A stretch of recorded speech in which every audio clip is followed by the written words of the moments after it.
Everyone in the finance circle knows that Lucas changed a lot to pursue me. He is no longer as high profile as before and has put aside his rich kid attitude. He even cooks for me personally and invests money in my hometown. Everyone says I'm lucky, like a real-life Cinderella. Later, his parents' arranged fiancé came to me and said, "You're just someone dispensable. As long as I use some tricks, he will leave you." That night, Lucas called me and asked why I said Sophia was inappropriate. I said I would resolve this matter. Did it really have to come to this? I was surprised and asked him back, "Do you think I provoked her first?" He was silent for a moment and slowly said, "Don't your family always say you're the one who chases after him?" Oh, so this is how he thought. I merely rebutted Sophia a few times. Lucas immediately called. "Sophia hasn't offended you, has she? On what basis do you say she's chasing after you? Can you not speak so harshly?" I said I could handle this matter. Do you really have to make things so tense? I rubbed my ears. The irritation from the earlier argument was still buzzing in my head,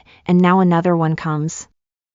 "Lucas, I don't want to argue with you, but can you please figure out the situation before asking me?" Lucas sounded very harsh on the phone. I could guess his impatient expression. "Sophia would lie? Emily, you were wrong this time. I think you should apologize to her." I'm very surprised. Apologize to me? You think the fault is mine? She clearly provoked me first, and you're taking her side? Lucas, I'm your girlfriend, okay? Lucas was silent for a moment. "Emily, stop making a scene, I'm really tired." I laughed out of anger. "I never said she was worthless. I don't know what she told you, but you'd rather believe Sophia than me." Before I finished my sentence, Lucas interrupted, saying that your relatives always love to speak ill of others. "Haven't you always seen me this way for all these years? Isn't that why you don't want to take me home to meet your parents?" I was momentarily taken aback. "Lucas, if I really thought that way, I wouldn't have stayed with you for so long. I would have broken up with you a long time ago."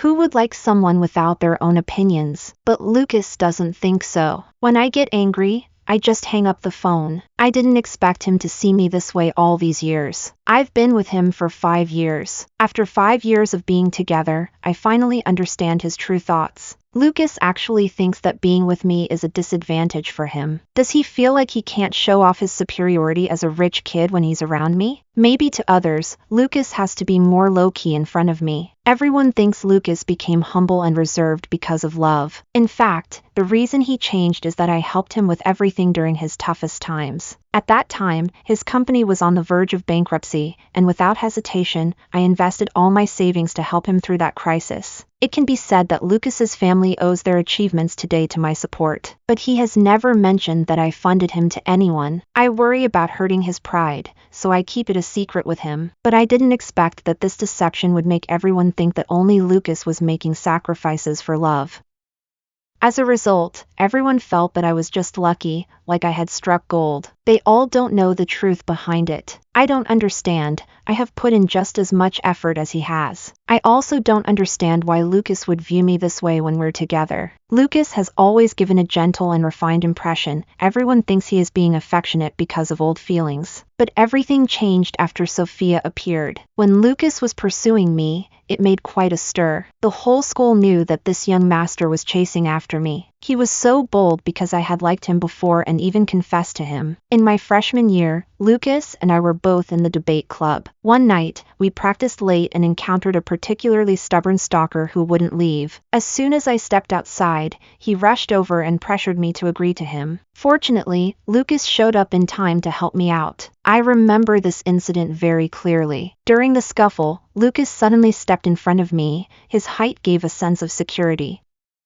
He said, "Don't touch her. If you keep this up, I will tell the school. I'll go talk to them. It should be resolved quickly. If you want to continue watching, don't get close to her." Later, Lucas's face kept spinning in my mind. I'm someone who always speaks my mind. I like him, and that's just how it is. I immediately took action and started pursuing him. After Lucas understood my feelings, he gently rejected me, saying that he should focus on studying for now. But I still didn't give up. I interacted with him like a friend, chatting about studies and having meals together. If he doesn't like me, I won't force it. Later, when his family faced difficulties and needed money, I immediately took out all my savings to give to him. Lucas was particularly surprised. Where did you get so much money? I shrugged nonchalantly. From my family, plus what I saved up myself. Lucas glanced at me, his eyes sweeping over my clothes. Thank you. I won't let you down. I helped Lucas through a difficult time. He worked hard, using the funds I provided to successfully restore the company's operations.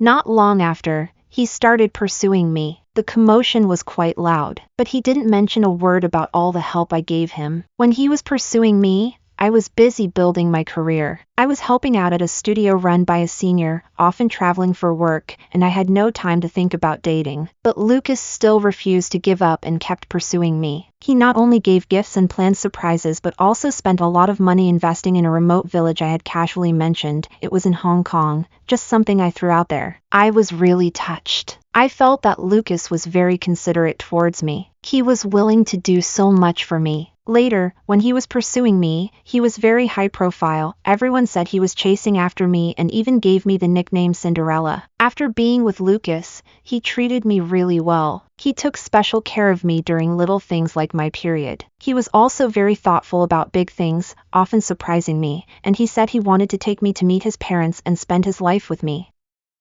I always thought I could be happy with Lucas until the end, but reality told me I was too naive. When I first met his parents, I understood what it meant to look down on others. As soon as I entered Lucas's house, no one looked at me properly. "You're here, let's eat." I looked at the dishes on the table, just ordinary home-cooked food. Lucas's mom adjusted her Hermes slippers and casually dusted off non-existent dirt. Our family has always been simple. Even when guests come, we prepare these home-cooked dishes. I don't know if you'll find them to your taste. I smiled a little and silently endured. Normally, Lucas's mom uses only the most expensive and luxurious cups, but the dinner table was set with vegetarian dishes like scrambled eggs with tomatoes and stir-fried mushrooms with scallions. The only meat dish was a steamed egg with a meat patty. These dishes sitting there, weren't they just meant to show off to me? That's quite something. Are you that afraid I'll think about your family's money? It's really laughable. I have no interest at all. Lucas noticed that his mom was making things difficult for me and stood by my side to support me. My mom doesn't mean it, it's just her. I shook my head and held his hand, saying it's okay. I'm the one who will be with you for a lifetime, not your mom. This phrase is always on my lips. He was almost convinced himself. Lucas thinks so too. No matter how extreme his mother was afterward, he never helped me again. He just kept his head down and said nothing, leaving me to face it alone. But I'm not someone without principles either. Lucas's mother has always looked down on me, and I am well aware of that. She thinks my family's conditions are poor and that I'm not worthy of her excellent and perfect son, let alone being unworthy of the high status and identity of the Lucas family. I don't understand why she is so confident. She even openly arranged a blind date for Lucas and tried to introduce him to someone. At that time, I was still recognized as Lucas's girlfriend. Sophia is the only daughter in her family, with a wealthy background, and the Lucas family sees her as an ideal marriage candidate.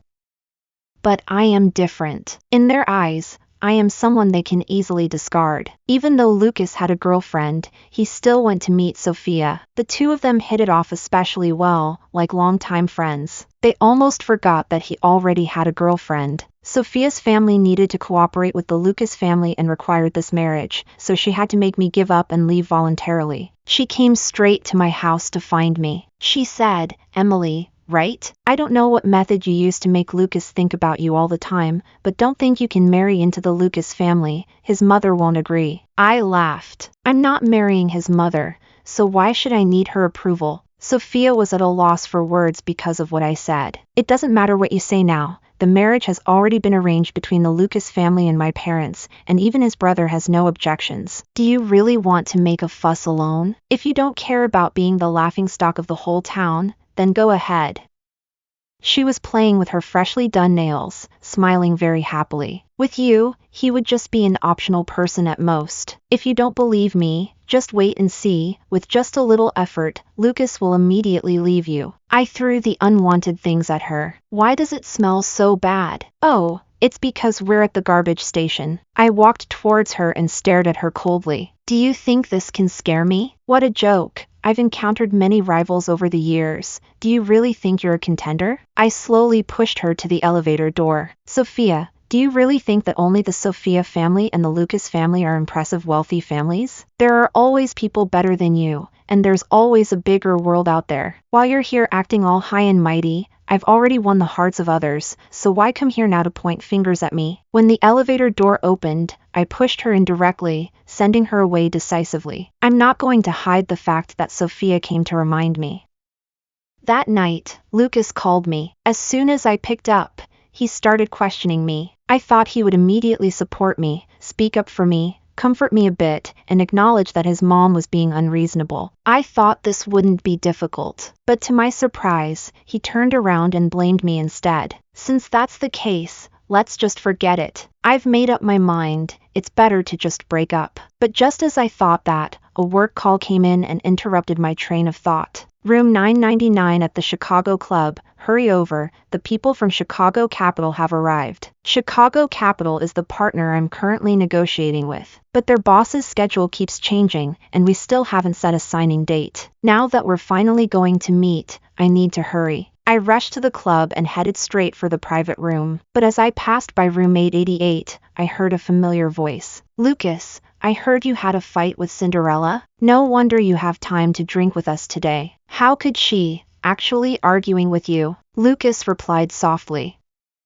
The others were still making a fuss. Lucas, I bet that in less than 3 days, Emily will come back to you. She definitely can't bear to lose you. I agree, Lucas, it's hard for her to find another man like you. If they break up, she will definitely be the first to regret it. Another voice interjected. Didn't Lucas's family arrange for you to marry Sophia? You two will have to break up sooner or later. Cinderella needs to act quickly now. If she leaves the prince, who would want her? She's nothing at all. I stood at the door and heard everything. So this is how they see me. I was so angry that I laughed. I suddenly kicked open the door to the private room. All the men in the room turned their heads, looking at me in surprise. Cinderella? A dog that only knows how to please others? Lucas, you really know how to describe me. A hint of panic flashed in Lucas's eyes. He didn't expect me to come here. This club requires membership for entry. He dared to speak carelessly here because he thought he wouldn't run into me, and it certainly wouldn't reach my ears.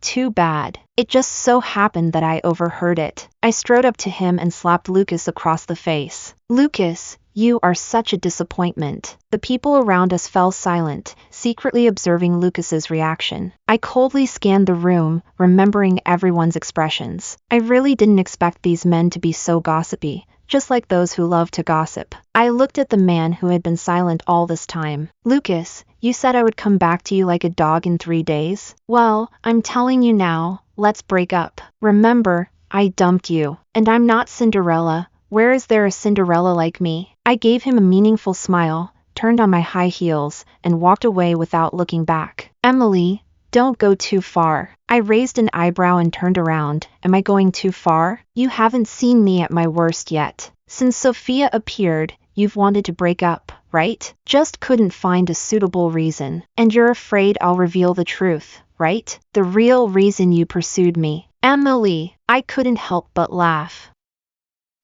You're really easy to deal with. Lucas lost face in public and felt very embarrassed. He is now biting his lip tightly, looking very angry. Emily, how can you say that? I didn't say a word earlier. You barged in and slapped me. I looked at my palm. One slap didn't seem enough. If I weren't afraid of hurting my hand, I would definitely slap you again. The friends of Lucas nearby couldn't take it anymore. Yeah, Emily, Lucas didn't say anything just now. Are you too angry? Has Lucas been too good to you these past 2 years? I laughed. Lucas, what right do you have to stand here? Don't you know who you relied on back then? If it weren't for me, do you think you could stand here and talk to me? Those past events have been brought up again, and Lucas is getting anxious. Enough! He rushed at me, wanting to hit me. I saw through his intentions and grabbed his wrist. He was unsteady, and with just a slight movement, I pinned him down. I had encountered trouble before and learned self-defense. Now it comes in handy.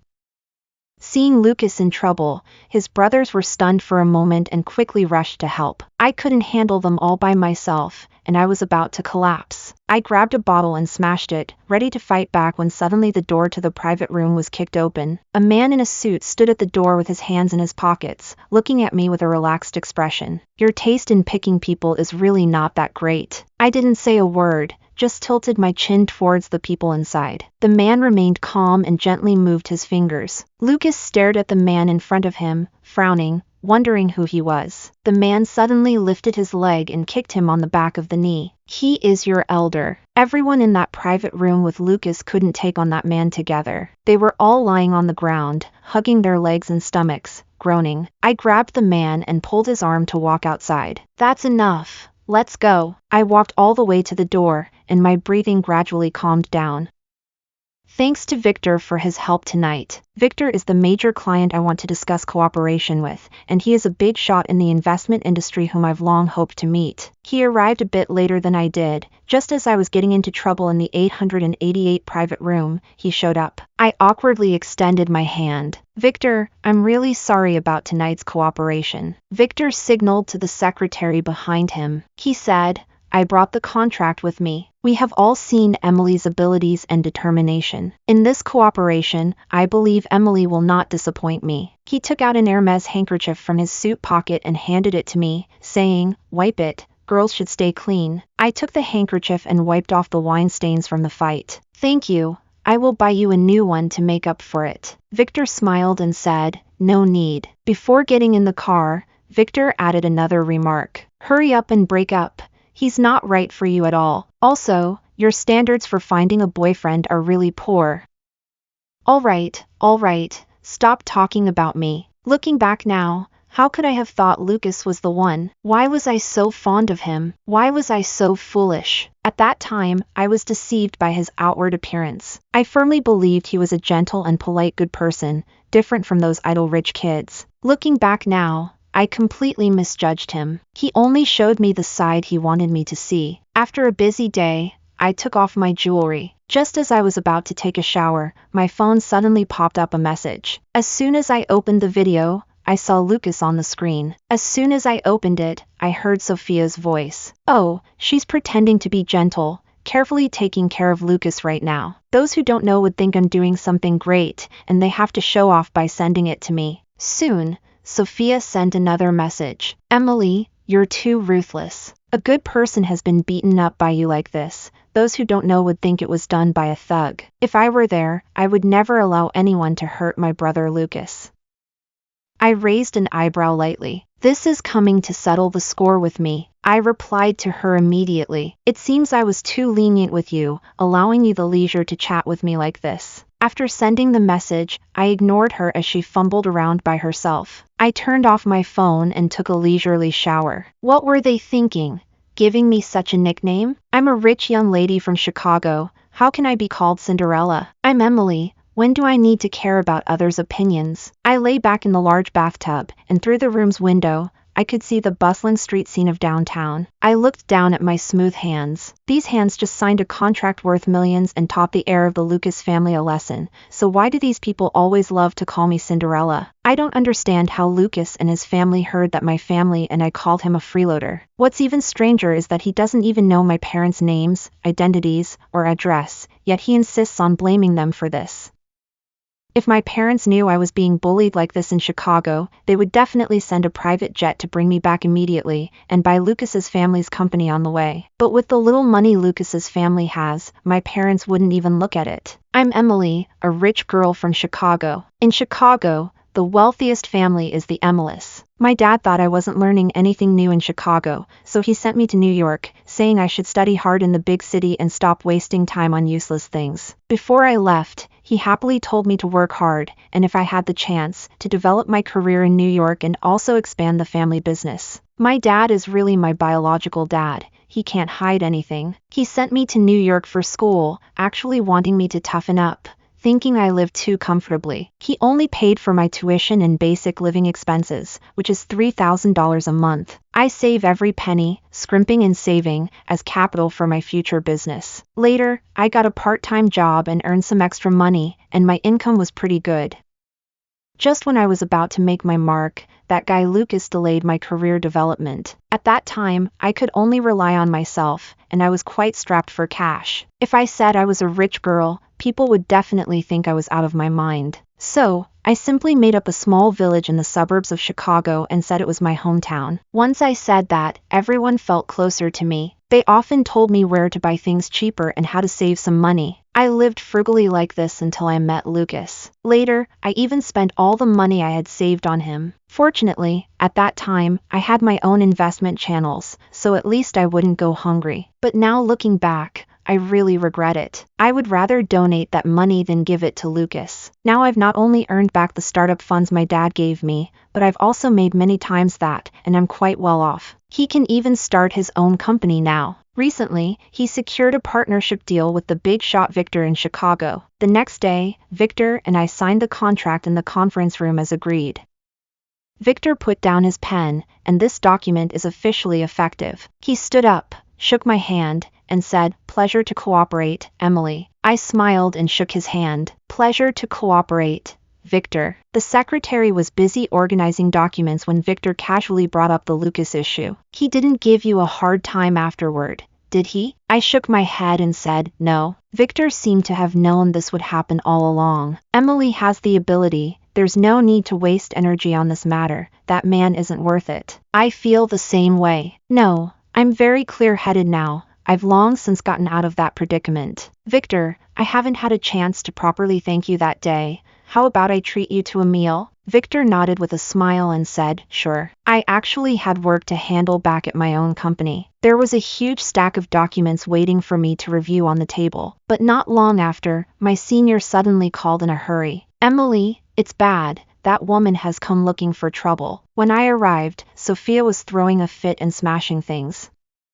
She looked very agitated, but no one dared to stop her. Everyone was afraid things would escalate. "Where is Emily? Don't think that hiding her will solve anything. She took away the person I like, and even laid hands on me, causing me to be ridiculed by everyone." Emily interfered in someone else's relationship. If it weren't for her, Lucas wouldn't be so fickle with me. She was speaking passionately when she turned around and saw me. "Emily, you finally showed up. You have nothing, and you still want to stay here after leaving Lucas? Dream on." I walked up to her in high heels. "So, you want the boss to fire me? And then you want to see me leave in disgrace?" I picked up a pen from the ground and twirled it in my hand. Sophia was laughing particularly happily. "That's right, I just don't want you to stay in Chicago. You'd better go back to your hometown. If you don't take my advice, I'll show you Sophia's capabilities. You won't be able to stay in Chicago for even a moment. I'm just straightforward by nature."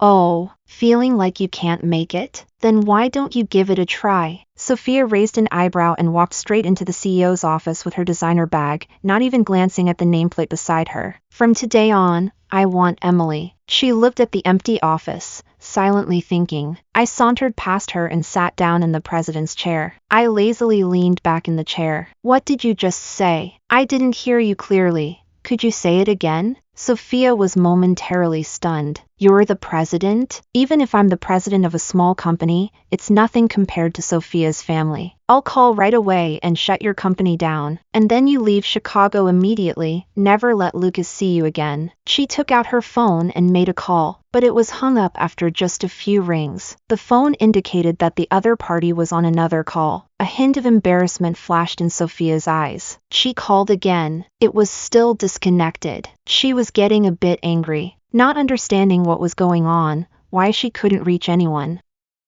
I smirked. The show was over, now it was my turn to take the stage. I took a stack of papers from the drawer and threw them at Sophia's feet. "Take a look at these. They will definitely be useful to you." Sophia was stunned, refusing to bend down to pick it up, just staring at me. "Do you think you can scare me with some trivial matters? I'll list everything one by one for you. In 2013, your campus bullying drove a girl to depression and made her jump off a building, and Sophia's family spent $3 million to cover it up. In 2014, your mother was caught drunk driving and spent $1 million to buy the photos and reports to avoid any trouble. In 2015, your cousin was accused of assaulting a woman, and you all spent money to silence it because you were afraid it would expose those past incidents. But that girl was traumatized traumatized and developed depression, wanting to end her life several times. In 2016, you weren't paying attention while walking at night and accidentally bumped into someone. Sophia couldn't take it anymore at this point. That's enough. Stop talking. She knelt on the ground, pale-faced, picking up the scattered documents, the words on the white paper clearly recording her family's past actions. I haven't finished speaking yet. What is Sophia's family really considered as a prestigious family? They're just nouveau riche, a bunch of people who don't understand the rules, always bullying others with their power. But remember, relying on power to oppress others will eventually come to an end. Now, the people who will deal with you have arrived. I smiled brightly and coldly looked at the woman kneeling on the ground, on the verge of tears. The law of retribution is inescapable. Sophia, the wrongdoings of your family will eventually come back to haunt you. I spoke while turning on the office projector. Rich families of the past hid many secrets, and every incident was tied to unpleasant truths. Now the police have arrested them all. Sophia's first reaction was to run away. I stood up and stepped on her hand. Want to run? It's too late. She looked at me angrily and questioned, "Did you do this? Are you targeting us?" I pressed down hard on her foot, and Sophia cried out in pain. The office door was closed, but there were crowds of onlookers outside. Since you started causing trouble here, I contacted the media, intending to expose everything. I originally planned to wait until your wedding with Lucas to present this as a gift, but I didn't expect you to be in such a hurry. Sophia's eyes turned red with anger as she shouted, "You're going too far. Yeah, you call me Cinderella, but I'm playing the villain." Surprised? From the moment she knew the other party had a partner yet insisted on intervening, I investigated their entire family's affairs and exposed their shady dealings. A breakup is a breakup. I won't spare them any face. Since they are so eager to call me Cinderella, I might as well play along. Sophia still wanted to sneak away, but she didn't know the police had already arrived. When Sophia was pushed into the police car, she shot me a fierce glare. The police shoved her into the car. "Don't move!" The senior stood beside me, her eyes wide in disbelief. She exclaimed, "Oh my, you're usually so low-key. They actually didn't know your net worth is over 100 million? And they had no idea you've always been an investor in my studio?" I shrugged. They always loved to call me Cinderella. Senior, those wealthy people are really laughable. After leaving the senior's studio, I went straight home. I lay on the sofa and watched today's news. The screen was full of news about Sophia's family being arrested, and many netizens were criticizing them. Is this even considered a wealthy family? They earn so much dirty money, all used to cover up their scandals. Campus bullying and harming women, any of these actions are enough to warrant severe legal punishment. How could these people have evaded justice for so long? Seeing netizens speaking out and condemning them, I feel relieved. The Sophia family has finally been sanctioned and is now detained awaiting trial. This time, there's no room for negotiation. The Sophia family has already fallen. Next, it will be the Lucas family's turn to suffer. I have been keeping an eye on the stock performance of the Lucas Group. I also know the reason why his company almost went bankrupt 5 years ago. Now that I have grasped their key weaknesses, it proves my capabilities once again. 5 years ago, I could lend you money to invest and help the Lucas family get back on their feet. 5 years later, I can still easily manipulate you all. Although the Lucas family is a large and powerful company with strong financial resources, the more money there is, the easier it is for problems to arise. Once a person becomes greedy, their desires only grow larger. When Victor came to see me, I was already planning this matter. On the surface, the Lucas family appears prosperous, but in reality, they have already fallen, with serious internal problems. Dealing with them is actually not difficult. Victor doesn't seem to like the style of the Lucas family either.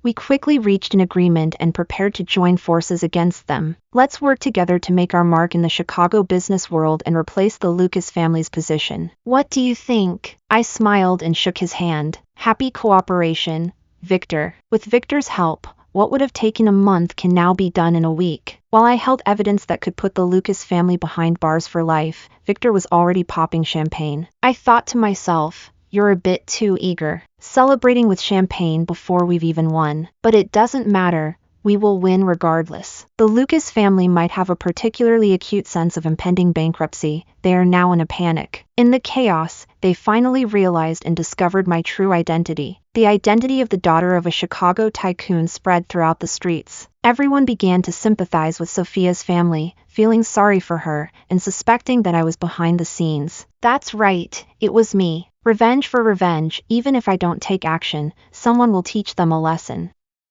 At the last moment, Lucas exposed my identity, thinking that would save his crumbling Lucas family business. What a wishful thinking. I've set the trap. What use is your worthless news? Lucas wasn't idle either. He came running to the bottom of my office building with a bouquet, grinning. He said he wanted to get back together with me, which really made me laugh. I dug at my ears, unable to stop laughing. I didn't hear what you just said. It sounded like a joke. Lucas looked a bit awkward. No, I really regret it, Emily. I was wrong about the marriage alliance. I was too much and didn't stop it in time. My parents were deceived by the Sophia family and wouldn't listen to my advice for a while. I don't believe it at all. Advice? You wanted to get rid of me a long time ago, didn't you? Now you're here begging to get back together. Isn't it because you found out I'm a Chicago heiress? Lucas was hit where it hurt, looking a bit embarrassed. No, Emily, you've helped me a lot before. I always remember your kindness. I'm not the type to be ungrateful. No, you are. But I'm not someone to be messed with.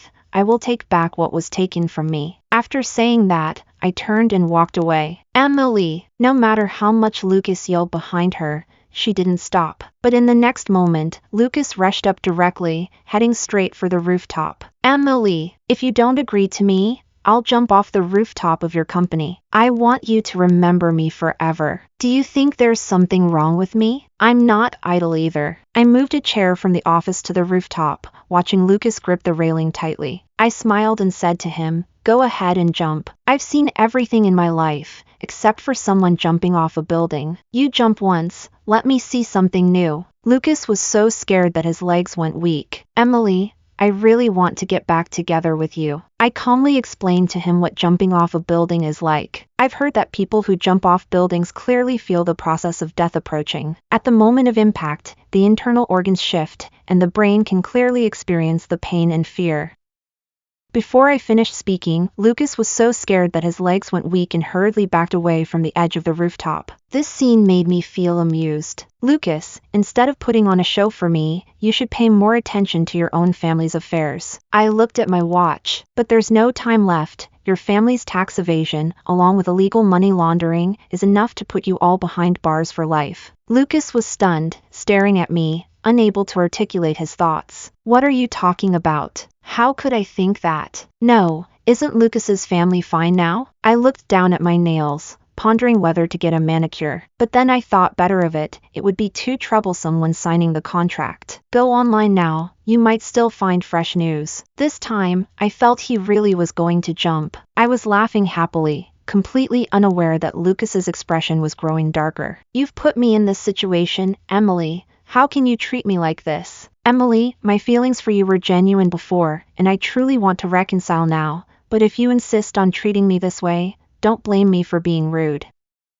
I saw him charging at me and immediately understood what he was about to do. When Victor arrived, I had just thrown Lucas to the ground with a shoulder throw. He lay there in pain, unable to move. Victor hurried over and stood by my side, checking to see if I was hurt. I said it was nothing to reassure him. Victor's eyes showed approval. Impressive. You really are something. I smiled lightly and swiftly pinned Lucas down. After Lucas discovered the truth, he actually wanted to drag me off the building with him. He thought he was strong, but I took him down with a shoulder throw. He didn't even have time to react and was in so much pain he nearly passed out. Victor's bodyguard rushed over and quickly restrained him. Lucas cried out in pain. If I get the chance, I will definitely take revenge. Emily, Victor, you two teamed up against my family, and I will make you pay. I crossed my arms and coldly stared at them. Oh, I'm looking forward to it. I did it, bringing the Lucas family to its knees. Now, they are no longer a part of the business world.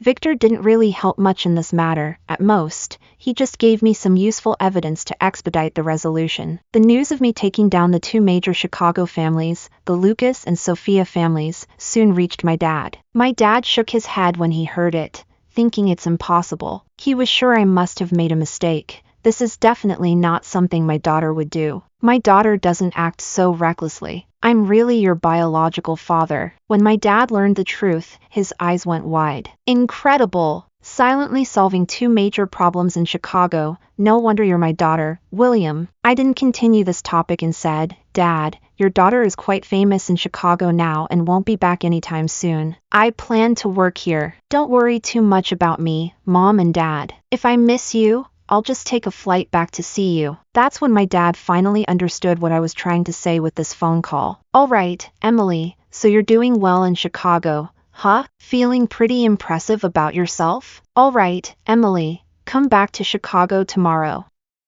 I'll have someone take over the business there. You come back to manage the family business. You think I'm being unreasonable? I'm not going back. At first, you told me to work hard in Chicago and hopefully expand the family business. Now that I've done exactly what you said, why should you suddenly ask me to come back and inherit the family business? My career isn't finished yet. My dad's eyes widened in anger. You child. Don't make me go to Chicago to find you. My mom hurried over to advise him. All right. Stop thinking about restricting your daughter's life. She has her own path to follow. Come on, accompany me to yoga class. Under my mom's gentle persuasion, my dad stopped insisting. I continued to work hard in Chicago, and my career gradually improved. I only had eyes for work. Work was everything. I built the company up to an IPO all by myself. Victor has always been my partner. We've collaborated countless times and are the closest of partners. We often have meals together. Coincidentally, we both admire each other, thinking the other is outstanding. Now, we just signed a new contract and are discussing the business plan for the new land. Glad to collaborate, Emily. Glad to collaborate, Victor.